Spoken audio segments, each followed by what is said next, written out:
when you did Letterman was called the David Letterman Show. Yeah. At the time. And you sort of became sort of friendly with him.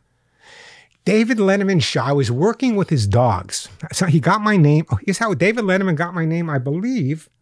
I forget how. I still have the T-shirt that you say. The David Letterman Show. The David Letterman Show. So it was a morning show, and he had a little jazz band in the back, and we got to know each other really well. Faye and I would hang out. We go out to the Hamptons with him and his girlfriend at the time, Meryl Marco.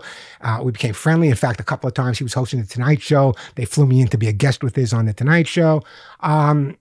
Trained his dogs Bob and Stan. Didn't you drive around in his Duster? Or he wanted to buy my Duster. He wanted to buzz it by.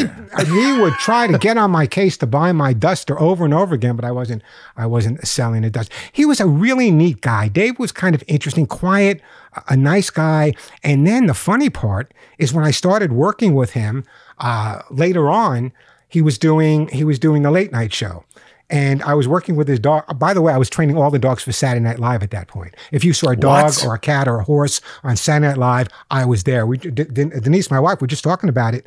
I did a segment with Glenn Close, where she was playing a dog show judge where the show goes wrong. So I had all these dogs around her. She's standing on the podium as the judge, and all the dogs attacked her. It was a great, great scene. Oh, so I got to work with all of them. I'm going back to the Bellucci days, all these people. So every week I would, and it was a pain in the ass show to do because I have to go there and be there Friday and be there Saturday morning, then have the dress rehearsal, see what they're going to put on, what they're not going to put on. Wasn't there some SNL actor who thought he was being upstaged by the animals and got upset? I'm not going to mention his name. John, what the hell's his last name? Belushi? No, not John Belushi. Oh, God. Candy? No. He wasn't on there. He was on.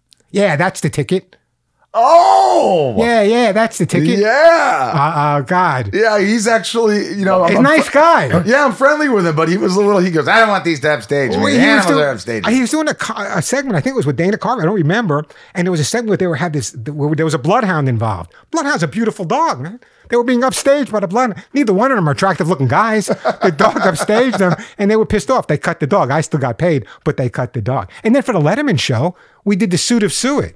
Well, we dressed David Letterman in a suit of suet, and I put deer and raccoons and possums in a cage with them, and none of them would go near him.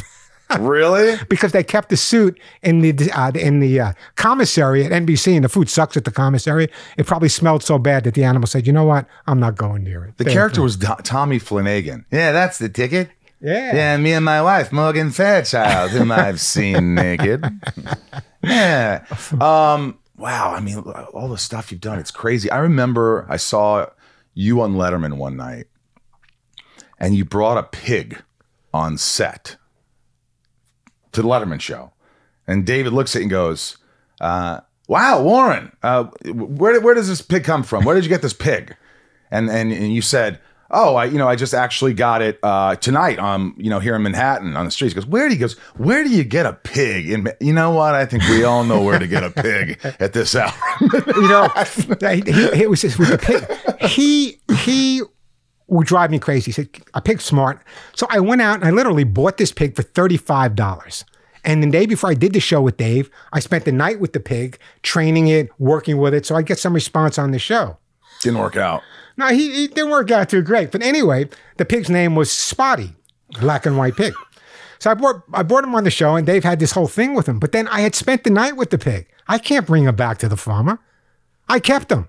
Now, I had the pig on Long Island in Oceanside, my hometown, for like 8 months, and he kept getting bigger and bigger and bigger. And people would say to me, I said, some rare dog from Hungary. And that's when Faye and I ultimately had to buy this farm, upstate. Yeah. Can you imagine buying 5 acres with a house and a barn on it for $29,000? Can you imagine the slum I lived in? I mean, I had to go outside to pump the water. How many animals lived on that farm? I had rescued 30 dogs at that point, 27 cats, 6 chickens, 6 ducks, 2 pet pigs, Corky and Spotty, 22 and a partridge rabbits. In a fair tree. You know what? and yeah, but every one of these animals, God, I loved I think I get tears when I think about some.